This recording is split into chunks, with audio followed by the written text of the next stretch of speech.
जिस राजा को हमने वोट देके 2 बार प्रधानमंत्री बनाया था, उससे न्याय मांगने के लिए इन्होंने क्या किया?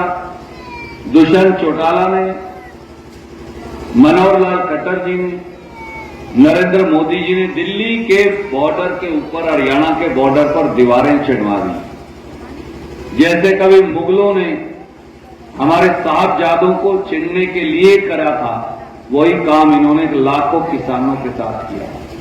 बड़े बड़े भाले लगा दिए, हमारे बच्चों की बंदूकों की संगीनें और उनकी नालियां हमारी छातियों की तरफ करवा दी। 750 किसानों ने कुर्बानी दी, शहादत दी। 381 दिन में हर रोज 2 शहीदों की लाश वापस आती थी पंजाब और हरियाणा में। किसी बहन का सिंदूर उजड़ता था, किसी बच्चे से बाप का साया उठता था, पर मनोहर लाल खट्टर, दुष्यंत चौटाला, नरेंद्र मोदी ने हमारी बात सुनी नहीं। उन्होंने हमें न्याय के लिए जाने नहीं दिया। आज वही लोग जो हमें उग्रवादी, बदमाश, गुंडे, नक्सलवादी, खालिस्तानी बताया करते थे, 1 साल के बाद आज वही हमारी वोट मांगने भी आए।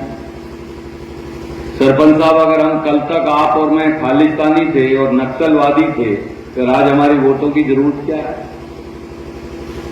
इस बात का कोई जवाब बीजेपी के किसी लीडर के पास नहीं। और अब अगला हमला बोल रखा है संविधान पर। ये वोट का अधिकार छीनना चाहते हैं। कई साथी कह देते हैं भाई संविधान खत्म करेंगे बाबा साहब अंबेडकर का, तो एससी बीसी के साथियों का अधिकार खत्म हो जाएगा। वो तो हो ही जाएगा, सच कह रहे। एससी बीसी पर अगला हमला। ये जो आरक्षण का अधिकार बाबा साहब अंबेडकर, पंडित जवाहरलाल नेहरू, सरदार वल्लभ भाई पटेल, मौलाना अबुल कलाम आजाद, डॉक्टर राजेंद्र प्रसाद ने दिया, ये तो एससी बीसी वर्ग से छीनना चाहते ही हैं, परंतु ये इस देश में से वोट का प्रजातंत्र खत्म करना चाहते हैं। तो मेरे बुजुर्गों, मेरे नौजवान साथियों, मेरी माताएं बहनें यहां मौजूद हैं, मैं आपसे एक ही अरदास लेकर आया हूं। एक एक वोट 25 तारीख को हमारे भाई कांग्रेस और आम आदमी पार्टी का यहां गठबंधन है, इंडिया अलायंस का, हमारे भाई डॉक्टर सुशील गुप्ता जी चुनाव लड़ रहे हैं, जिनके बड़े भाई महावीर गुप्ता जी आपके बीच में हैं।